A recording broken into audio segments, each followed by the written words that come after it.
tema do vídeo de hoje vem com um assunto um pouco diferente. Vamos falar de uma história que permeou o cenário do mundo moderno, 1917. Um dia como hoje, 7 de novembro, faz 102 anos da Revolução Russa. De 1917, com a causa bolcheviques liderado por Lenin, tomaram o poder e que culminou com a criação da União Soviética e a expansão da ideologia comunista no mundo. Mas este fato está vinculado com as aparições da Virgem de Fátima, nas quais a Mãe de Deus pediu explicitamente que se rezasse pela Rússia. Os jornalistas Dario Ximeno e José Maria, autores do livro 100 anos de luz, Fátima, um foco de paz, desde 1917, asseguraram em uma entrevista concedida à CI em 2017 que, para um não crente, para um racionalista fechado ao sobrenatural, sim, poderia tratar-se de uma mera coincidência de datas. Nada menos que isso. Mas ambos os jornalistas indicam que as aparições de Fátima, como a mensagem e a Revolução Russa,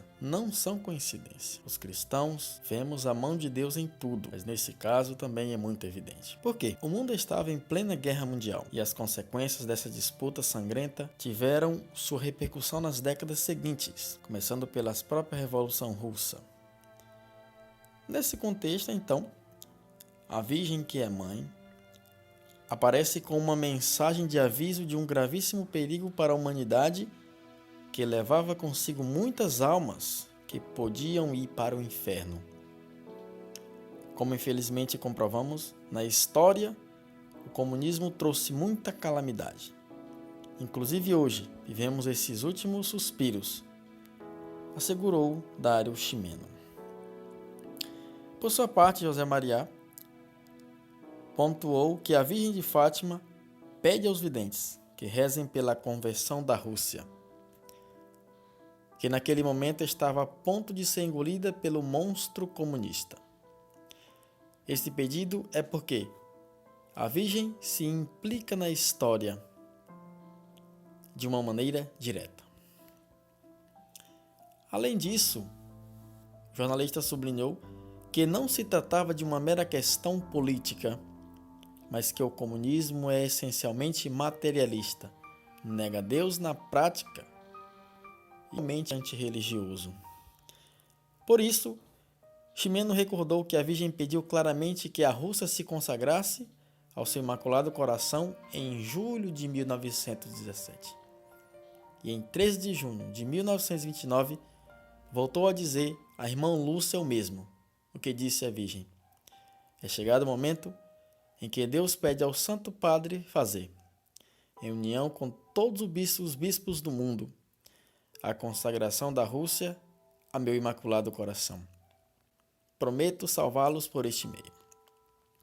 São tantas as almas que a justiça de Deus condena por pecados contra mim cometidos, que venho pedir reparação. Talvez alguns, com menos perspectivas, podem menosprezar o perigo que o comunismo representa. Continuou o jornalista, que causou mais vítimas no século XX, em termos de danos físicos quantificáveis, assassinatos, guerra, tortura, deportações, prisões. E mais difícil do que quantificar, em danos espirituais. Em sua mensagem, a Virgem queria afastar o perigo que o comunismo supunha, assegurou o jornalista. Nesse sentido, o jornalista destaca como era significativo que a mensagem da Virgem tinha que ser compreendida pelos videntes, que eram as crianças. As 3 crianças não sabiam nem o que era a Rússia, achavam que era uma senhora. Em 1929, a irmã Lúcia transmite uma locução em um ano em que a Rússia já era comunista, mas em seus primeiros estágios. Embora seja impossível saber o que teria sido da Rússia sem a intercessão da Virgem Maria, ambos os jornalistas concordam que fazer previsões é perigo, mas gostaríamos de pensar que sim, que se não fosse pela intercessão da Virgem, poderia ter sido muito pior. Imagino que seria, né? Pior do que isso. De fato, para muitos historiadores e pensadores, a queda do comunismo não pode ser explicada apenas por fatores humanos. Em alguma ocasião, ouvi Joaquim Navarro